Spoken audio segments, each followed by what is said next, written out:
il existe. Il est là, il est capable. Pourquoi est-ce qu'on recherche la délivrance aujourd'hui? On recherche la délivrance parce que ceux qui nous ont précédés nous ont fait entrer dans des, comment dirais-je, dans les alliances ou dans les pactes. Nul ne sait comment ça le fait. Alléluia. Comment ça le fait? Celui qui l'a fait n'existe plus. Même s'il était encore sur la terre, s'il est encore sur la terre des hommes. Comment est-ce qu'il va remédier à cela? Il vous dira, c'est moi qui ai fait faire, c'est vrai, mais je ne sais plus comment faire. Alors c'est pour cela que j'ai dit à une personne, et à plusieurs personnes d'ailleurs, je dis, ne regardez pas ceux qui vous ont fait entrer dans des situations difficiles, mais vous devez jeter un coup d'œil ou regarder désormais ceux que Dieu a mandaté de vous arracher de là. C'est ce type de regard que nous avons. Alléluia. Quelquefois, lorsqu'on regarde la famille, on commence à insulter ceux qui nous ont dévancés. Si ce n'est pas à cause de telle personne, je ne serai pas comme ça. Hein? D'autres vont s'attaquer à leur père. Mais parce que mon père est un fautif. Sinon, c'est en train de construire, réaliser les bonnes choses à venir. Alléluia. Aujourd'hui, je n'ai pas un toit parce que mon père n'a pas été une personne. Voilà. On dit beaucoup de choses. Oubliant que toi aussi, tu as appelé être père un jour. Tu as appelé être mère un jour. N'est-ce pas?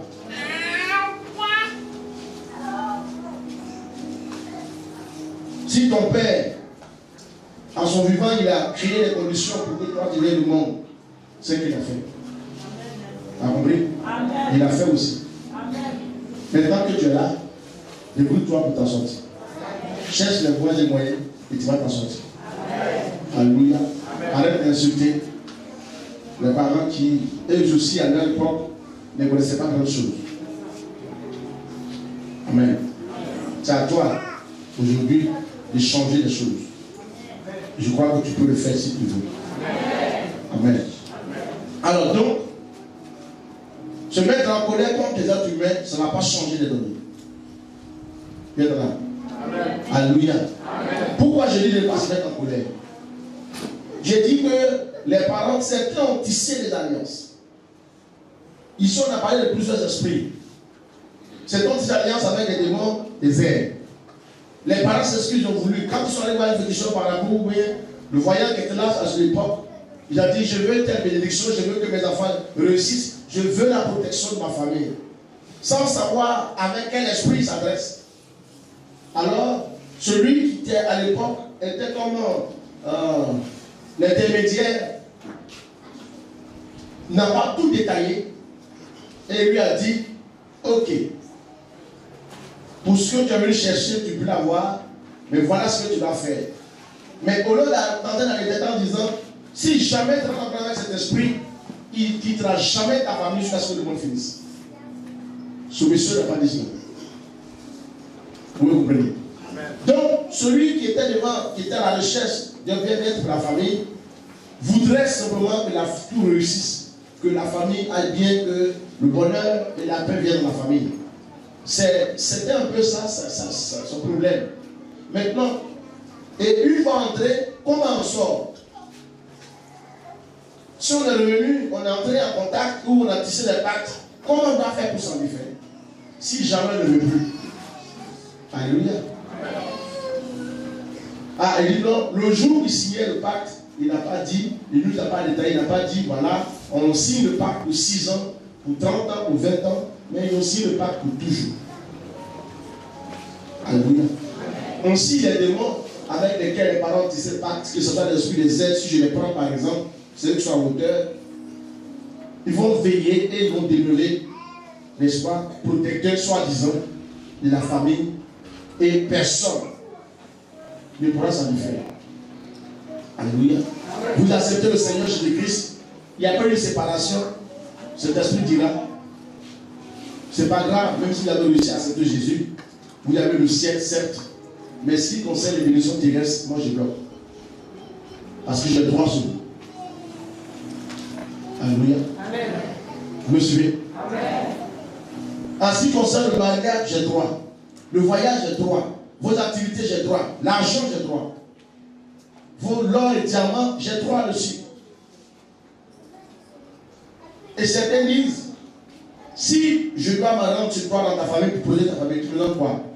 Certains parents ont dit par exemple, mais qu'est-ce que vous voulez? Vous voulez qu'on vous donne quoi? Hein, monsieur Démon, tu dois venir. Il dit, certes, je vais venir, mais tu me donnes quoi? Si je viens protéger ta famille, qu'est-ce que je vais gagner en retour? Il dit, bon, d'ailleurs, même pas tu veux quoi? Il dit, moi je vais marier toutes les filles de la maison. Mais de toute façon, ne t'inquiète pas, on ne me verra pas. Si je les marie, on ne me verra pas. Je suis là marié sur le plan spirituel, mais physiquement, il peut se marier. Le père est d'accord. Bon, si c'est comme ça, il n'y a pas de problème. Oubliez que l'esprit spirituel, un mariage spirituel égale un mariage physique. Vous comprenez ça? Un mariage spirituel contrôle le mariage physique. Ce qui veut dire qu'un mariage spirituel est plus grand que le mariage physique.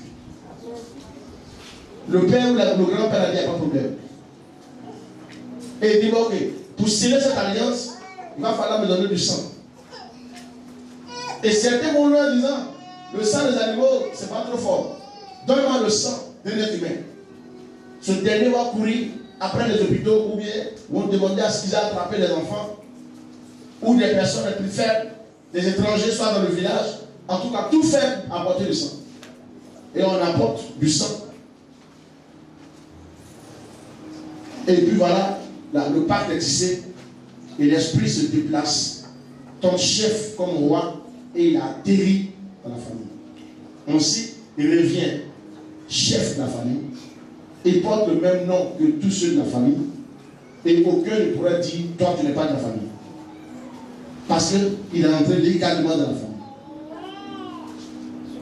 De cette façon, vous ne pouvez pas lutter contre lui. Parce qu'il est un esprit. Il est d'abord fort en termes de puissance. Il est fort en termes de force. Et il n'est pas, c'est pas accompagné. Certains ont fait rentrer parce qu'ils ont voulu une certaine gloire. Alors, le prix à payer, il fallait donner la richesse de la famille pour avoir la longévité. Alors, c'est ainsi que certaines familles, le père, le grand-père a dit, bon, qu'est-ce que je donne pour que chez nous, il y ait la longévité? Le démon a dit, tu vas nous donner l'argent de ta famille, la richesse, c'est-à-dire tout ce qui est bien matériel. Vous allez vivre un peu, vous avez ce qu'on appelle la bassesse, et nous allons prendre la grandeur. Ensuite, chez vous, on ne vous verra pas trop grand, hein, mais vous allez vous débrouiller quand même un peu. Alors donc, nous on va prendre et puis on donne souvent des miettes. Bon, ils ne disent pas miettes trop préférées. Ils disent non, écoute, on va prendre un peu bien, le reste, il allait vous débrouiller, mais vous allez avoir la longue vie dans votre famille. Le père ou le grand-père a dit voilà, ça, je fais un bon marché, et ça c'est bon. Toi, tu es né de cette famille. Tu cherches à progresser dans tes affaires. Il y a une limite qui t'est difficile. Tu fais tout, tu travailles, tu t'investis, tu fais tout ce que tu veux faire. Tu es courageux. Tu te bats. Et puis, tu n'arrives pas à avancer. Alléluia. Le démon te regarde et rit. Tes parents, moi, on a signé. Tu as la longévité. Tu traînes, tu n'as pas grand-chose, mais tu vis longtemps. Alléluia. Et ça te fait quelque chose, tu dis, mais comment ça? Celui-ci est de la même génération que moi. On a été dans telle école primaire ensemble. On a été ici ensemble. Mais comment te fait-il que celui-là, où c'est là, progresse et moi j'ai des difficultés à se le débrouiller? Alléluia. Celui qui l'a fait, il est mort. Amen. Et tu vas là bloquer. Alléluia. Amen. Assiste au funérailles des autres. Tous ceux de ta génération meurent riches. Toi, tu es toujours là, c'est vrai. Tu dis, hier, on va parler de telle personne qui est morte. Mais toi, tu es toujours là, c'est vrai. Mais tu as quoi? Quelquefois, même pour aller au funérail, tu ne peux pas aller parce que tu n'as pas l'argent. Hein? On dit appeler telle personne. Souvent, tu fuis, pas parce que tu n'as pas envie d'aller, mais tu n'as pas l'argent pour aller. Alléluia. C'est pourquoi le monde est dans le problème.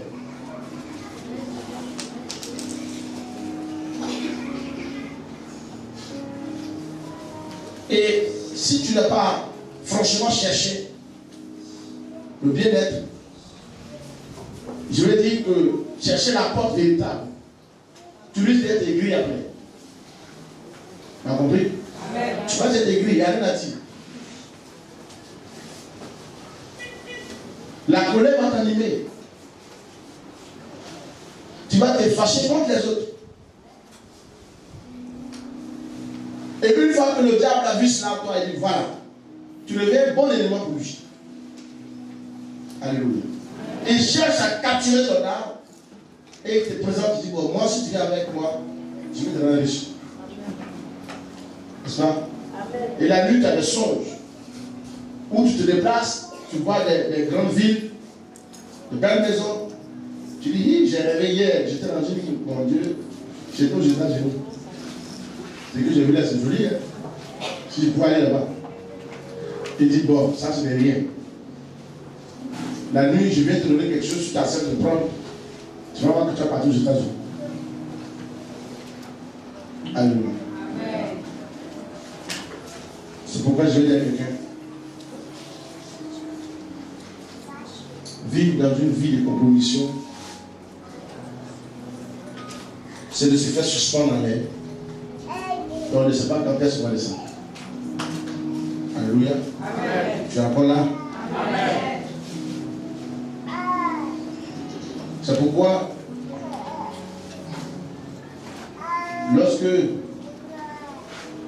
certains ont fait appel, sans le savoir, ils ont fait appel aux esprits terrestres, ceux-là qui sont dans les bois sacrés, dans les forêts, si vous voulez bien, dans les montagnes, que vous connaissez aujourd'hui qu'on appelle des masques,